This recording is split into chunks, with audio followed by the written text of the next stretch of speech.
بسم اللہ الرحمن الرحیم۔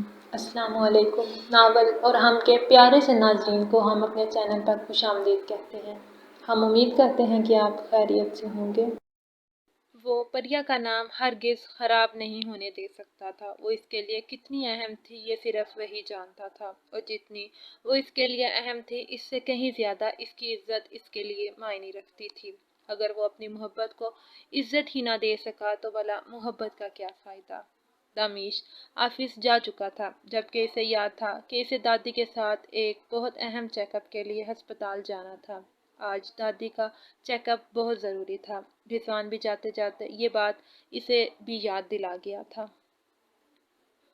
دادی کے معاملے میں وہ خود بھی کسی قسم کی لاپرواہی کرنے کے حق میں نہیں تھی۔ دادی کو تیار کر کے وہ ڈرائیور کو آنے کا کہہ چکی تھی، جبکہ ایک ملازم کو بابا کا خیال رکھنے کے لیے بھی کہہ دیا۔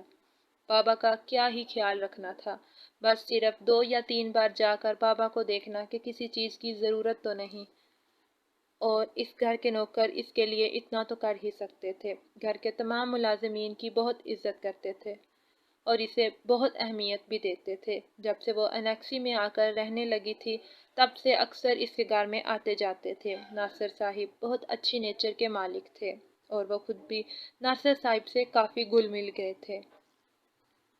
ہیلو میم، آپ نے کہا تھا کہ اگر کوئی خبر ہو تو آپ کو دوں۔ سوچا میں آپ کو بتا دوں کہ آج پریا میڈم دادی کے ساتھ ہسپتال گئی ہوئی ہیں، جبکہ دامیش صاحب اپنے آفس میں ہیں۔ اس وقت پری میڈم کے والد گھر پر بالکل اکیلے ہیں۔ وہ اسے تفصیل سے بتا رہا تھا، جبکہ اس کی بات سننے کے بعد فون کے دوسری طرف موجود مہریش کے لبوں پر مسکراہٹ آ گئی تھی۔ ویری گڈ، تمہارے کام کی قیمت مل جائے گی، اس نے فون رکھتے ہوئے کہا۔ وہ کیا سوچ رہی تھی، کیا کرنے والی تھی، کسی کے علم میں نہیں تھا۔ اس نے پہلی بار اپنے پلان کے بارے میں لیلا کو بھی کچھ نہیں بتایا تھا۔ لیلا اس کی وجہ سے کافی بے عزتی کروا چکی تھی۔ وہ اب مزید اپنی سہیلی کو کسی مصیبت میں نہیں ڈالنا چاہتی تھی۔ اس نے سوچ لیا تھا اب جو بھی کرے گی وہ اکیلے ہی کرے گی۔ اس کی زندگی کا مقصد تھا دامیش کو نیچا دکھانا، اس کا گھڑوڑ توڑنا، جس کے لیے وہ کسی بھی حد تک جا سکتی تھی۔ وہ اپنا پہلا قدم اٹھا چکی تھی۔ اب اس قدم میں اسے کیا فائدہ ہونے والا تھا اور کیا نقصان، اسے بالکل اندازہ نہیں تھا۔ بس دامیش کا غرور توڑنا تھا، نیچا دکھانا تھا، اسے پوری دنیا کے سامنے بے عزت کرنا تھا۔ اس کی زندگی کا مقصد بن چکا تھا۔ وہ چاہتی تھی کہ دامیش روئے، تڑپے۔ وہ اسے ہارا ہوا دیکھنا چاہتی تھی، جس کے لیے وہ ایک مکمل پلاننگ کر چکی تھی۔ اب بس اس پر عمل کرنا تھا۔ دامیشا، آج سے تمہاری بربادی شروع ہونے جا رہی ہے۔ میں تم سے وعدہ کرتی ہوں میں تمہیں برباد کر دوں گی۔ تم مرو گے، تڑپو گے، تمہارا غرور ٹوٹے گا، اور میں تم پر کہکے لگا کر ہنسوں گی۔ تیار ہو جاؤ اپنی بربادی کے لیے۔ وہ تیزی سے اپنی گاڑی کی چابی اٹھاتی گھر سے باہر نکل چکی تھی۔ جہانگیر صاحب ابھی ابھی گھر کے اندر داخل ہوئے تھے اور اسے اتنی جلد بازی میں باہر جاتے دیکھ کر ان کو کچھ گڑبڑ محسوس ہوئی تھی۔ وہ آہستہ سے گھر کے اندر داخل ہوئی۔ سب کی نظروں سے چھپ چھپا کر وہ سیدھے انیکسی کی جانب ہی آئی تھی۔ میڈم، میں نے آپ کا کام کر دیا ہے۔ سر کو جوس میں میں نے بے ہوشی کی گولیاں ڈال کر دے دی ہیں۔ وہ اس وقت صوفے پر بے ہوش پڑے ہیں۔ آپ اپنا کام آسانی سے کر سکتی ہیں۔ نوکر نے اسے جیسے ہی اندر داخل ہوتے دیکھا اس کے پاس آ کر کہنے لگا۔ کسی کو شک تو نہیں ہوا نا اس بارے میں؟ اگر کسی کو شک ہوا تو اس سے پہلے میں تمہارا کام تمام کروا دوں گی، یاد رکھنا، وہ غصے سے بولی۔ میڈم، آپ بالکل بے فکر ہو جائیں، کسی کو کوئی شک نہیں ہوا۔ آپ اپنا کام کریں اور جلدی سے یہاں سے جائیں۔ نوکر نے اسے ہوشیار کیا۔ سر بے ہوش پڑے ہیں، ان کی مدد کرنی ہے، انہیں ہسپتال لے کر جانا ہے۔ اگر میں یوں اچانک چلی گئی تو ان کی مدد کیسے ہوگی؟ وہ شاطرانہ انداز میں مسکراتی ہوئی ناصر صاحب کی جانب قدم بڑھانے لگی۔ او، میری مدد کرو، انہیں اٹھا کر میری گاڑی میں ڈالو، اسے اپنے پیچھے آنے کا اشارہ کرتے ہوئے بولی۔ ملازم نے اس کے حکم کے مطابق اور اس کی بات مانی تھی۔ ارے، انہیں تو بے ہوشی کی گولیاں دی گئی ہیں۔ کیا آپ نہیں جانتی کہ یہ ایک کینسر پیشنٹ ہے؟ ان کی حالت خراب ہو سکتی ہے، انہیں کچھ بھی ہو سکتا ہے، ڈاکٹر چیک اپ کرتے ہوئے کہنے لگا، جب مہریش نے اپنے بیگ سے نوٹوں کی ایک موٹی گڈی نکال کر اس کے سامنے کی تھی۔ یہ پیشنٹ بہت بری کنڈیشن میں ہے۔ بہت زیادہ بری کنڈیشن میں اس کا علاج ہونا بہت ضروری ہے۔ علاج کے لیے زیادہ سے زیادہ رقم لگے گی اور اگر رقم وقت پر نہ جمع کروائی گئی تو یہ آدمی مر بھی سکتا ہے۔ سمجھ رہے ہو تم میری بات کو؟ وہ اسے پیسوں کی گڈی دکھاتے ہوئے کہنے لگی۔ آپ سمجھ نہیں پا رہی ہیں، ان کا علاج بہت بہترین طریقے سے ہو رہا ہے، ان کی کنڈیشن بہت بہتر ہے، یہ ریکور کر رہے ہیں۔ ڈاکٹر نے ایک نظر پیسوں کی جانب دیکھتے ہوئے مہریش کو سمجھایا کہ وہ غلط بول رہی ہے۔ تم جانتے ہو یہ ریکور کر رہے ہیں، میں جانتی ہوں یہ ریکور کر رہے ہیں، لیکن ان کی بیٹی تو نہیں جانتی نا، تم ان کی بیٹی کو کہو گے کہ ان کو علاج کی ضرورت ہے۔ 50 لاکھ روپے جلد سے جلد جمع کروانے ہیں ان کے علاج کے لیے، اور اگر پیسے جمع نہ ہو سکے تو مشکل ہو جائے گا، بلکہ ان کا بچنا ناممکن ہو جائے گا، کم سے کم وقت دو۔ سمجھ رہے ہو تم میری بات کو؟ وہ ڈاکٹر کو دیکھتے ہوئے کہنے لگی تو ڈاکٹر اس کی بات کو سمجھ کر ہاں میں سر ہلانے لگا۔ یہ پیسے پکڑو اور کام ہونے پر اور بھی دوں گی، لیکن یاد رکھنا ان کی طبیعت بہت زیادہ خراب ہے، بچنے کے کوئی چانسز نہیں ہیں۔ ان کی بیٹی کو تم پر بالکل شک نہیں ہونا چاہیے اور نہ ہی وہ انہیں کسی اور ہسپتال میں لے کر جائے۔ وہ اسے پوری بات سمجھاتے ہوئے بولی۔ اوکے۔ نوٹوں کی گڈی تھامتے ہوئے مسکرا کر ہاں میں سر ہلا گیا۔ تم جلدی سے فون کرو اس لڑکی کو اور کہو کہ اس کے بابا کی طبیعت بہت زیادہ خراب ہونے کی وجہ سے میں انہیں اپنے ساتھ ہسپتال لے کر آئی ہوں۔ میرا نام مت لینا، بس کہہ دینا کہ میڈم لے کر آئی ہیں۔ اور وہ جلد سے جلد ہسپتال میں پہنچے۔ وہ اسے دیکھتے ہوئے بولی تو نوکر نے فوراً اس کے حکم کے مطابق پریا کو فون کر دیا تھا۔ پریا بی بی جی، آپ کہاں ہیں؟ جلدی سٹی ہسپتال میں پہنچیں۔ صاحب جی بے ہوش ہو گئے تھے، میں انہیں ہسپتال لے کر آیا ہوں۔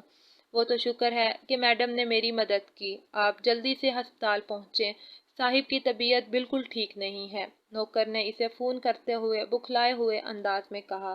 پریا بے حد پریشان ہو چکی تھی۔ بابا اچانک بے ہوش کیسے ہو سکتے ہیں؟ کیا ہوا پریا؟ سب کچھ ٹھیک تو ہے نا بیٹا؟ تم بہت پریشان لگ رہی ہو، دادی اس سے پوچھنے لگی۔ پاپا کی طبیعت بہت زیادہ خراب ہو گئی ہے، اکبر بھائی انہیں ہسپتال لے کر گئے ہیں، مجھے ابھی ہسپتال جانا ہوگا، اس نے دادی کو بتایا۔ وہ تو شکر ہے کہ اکبر صاحب گھر پر ہی تھے۔ بیٹا تم گاڑی لے جاؤ، میں دوسرے ڈرائیور کو فون کر کے بلا لوں گی، دادی نے اسے حوصلہ دیتے ہوئے کہا اور رضوان کو اسے اپنے ساتھ لے جانے کا اشارہ کیا۔ اور رضوان کے ساتھ اکبر کے بتائے ہوئے ہسپتال میں جا رہی تھی۔ سٹی ہسپتال ان کے گھر سے زیادہ دور نہیں تھا، لیکن پھر بھی وہ دادی کو اس ہسپتال میں لے کر جاتا تھا کیونکہ داؤد کے علاوہ اسے کسی پر یقین نہیں تھا۔ وہ ہسپتال پہنچی تو اکبر اسے دور سے ہی اشارہ کر چکا تھا۔ اس کے ساتھ ایک اسٹائلش سی لڑکی کھڑی ہوئی تھی جسے پہچاننے میں اس نے زیادہ دیر نہیں لگائی تھی۔ وہ اس کی کلاس فیلو مہریش تھی۔ پریا بی بی، آپ کے ابو کی طبیعت بہت زیادہ خراب ہو گئی تھی۔ وہ تو شکر ہے مہر بی بی جی وہاں پہنچ گئی۔ وہ دادی سے ملنے کے لیے آئی ہوئی تھی۔ ان کو جب میں نے یہ بتایا کہ آپ کے پاپا کی طبیعت خراب ہو گئی ہے، یہ فوراً مجھے اپنے ساتھ ہسپتال لے آئی۔ شکر ہے کہ یہ وہاں موجود تھی، ورنہ پتہ نہیں آج کیا ہو جاتا، ملازم بے حد پریشانی سے بتا رہا تھا۔ اس نے شکر گزار نظروں سے مہریش کی جانب دیکھا تھا۔ میرے خیال میں تمہیں جانتی ہوں، تم میری کلاس میں پڑھتی ہو، مہریش سوچتے ہوئے بولی تو پریا نے فوراً ہاں میں سر ہلایا تھا۔ جی میں یونیورسٹی میں آپ کی کلاس فیلو ہوں۔ آپ کا بہت شکریہ، آج آپ نے مجھ پر بہت بڑا احسان کیا ہے۔ میرے بابا کو ہسپتال پہنچا کر آپ نہیں جانتی آپ نے میرے لیے کیا کیا ہے، میں آپ کا یہ احسان زندگی بھر نہیں بھولوں گی۔ وہ اس کے ہاتھ تھامتے ہوئے عاجزی سے بولی۔ کوئی بات نہیں، یہ میرا فرض تھا، اگر ان کی جگہ کوئی اور بھی ہوتا تو میں مدد ضرور کرتی۔ میں اپنی دادی سے ملنے گئی تھی، ان کی طبیعت خراب رہتی ہے، وہاں اس نے شور مچایا ہوا تھا، میں نے دیکھا تمہارے بابا کی طبیعت بہت زیادہ خراب تھی تو میں فوراً ہی انہیں قریبی ہسپتال لے آئی۔ شاید تم میری دادی کی دیکھ بھال کرتی ہو، تمہارے بارے میں بابا نے مجھے بتایا تھا۔ وہ ایک نظر ملازم کو دیکھتے ہوئے اسے بتانے لگی۔ جی میں ان کا خیال رکھتی ہوں، لیکن مجھے نہیں پتا تھا کہ بابا کی کنڈیشن اتنی خراب ہو جائے گی، ورنہ میں دادی کے ساتھ نہیں جاتی، لیکن اللہ نے آپ کو میرے لیے فرشتہ بنا کر بھیجا ہے۔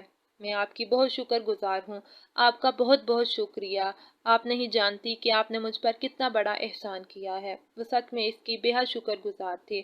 تم مجھے شرمندہ کر رہی ہو، میں نے تم پر کوئی احسان نہیں کیا۔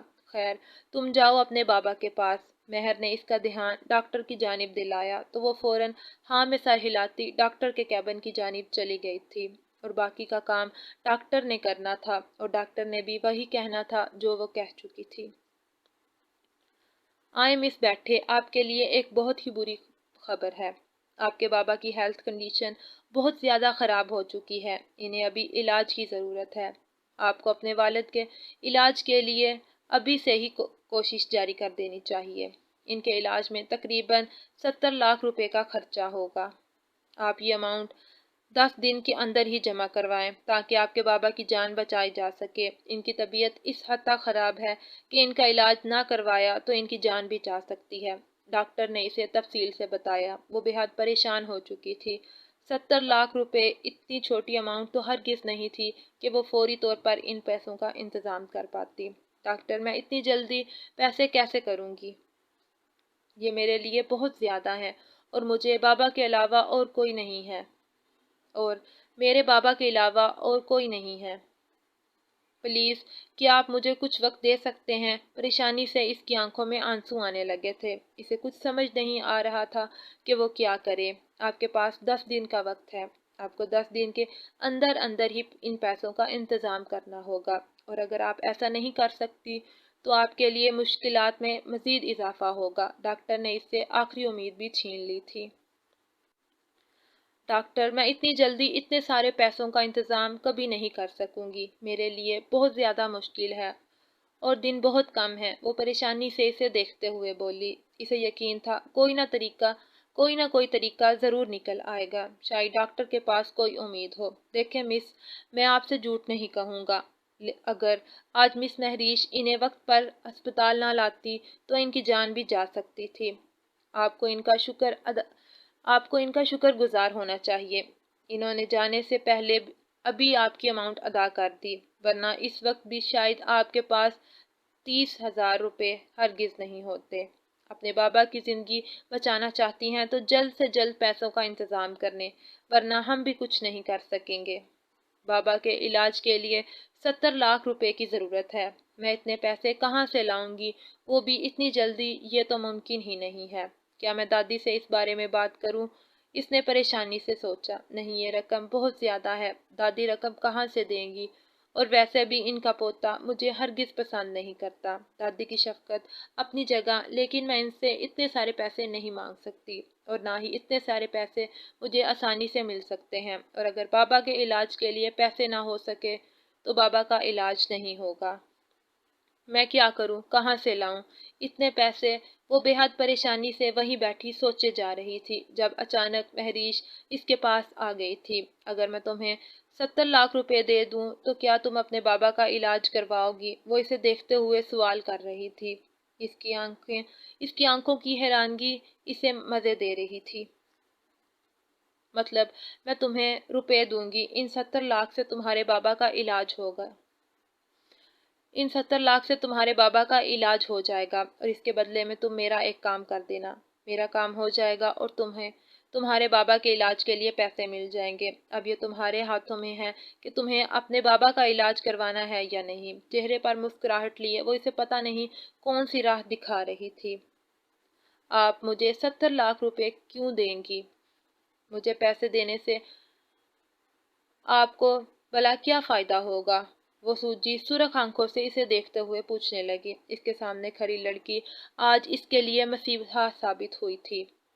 اگر وہ اس کے باپ کو وقت پر ہسپتال نہ لاتی تو شاید اب تک اس کا باپ جان کی بازی ہار چکا ہوتا۔ بالکل ٹھیک سوچ رہی ہو تم۔ ہر انسان اپنے فائدے کے لیے ہی دوسرے کے لیے کچھ کرتا ہے۔ میں بھی اپنے فائدے کے لیے ہی تمہاری مدد کرنا چاہتی ہوں۔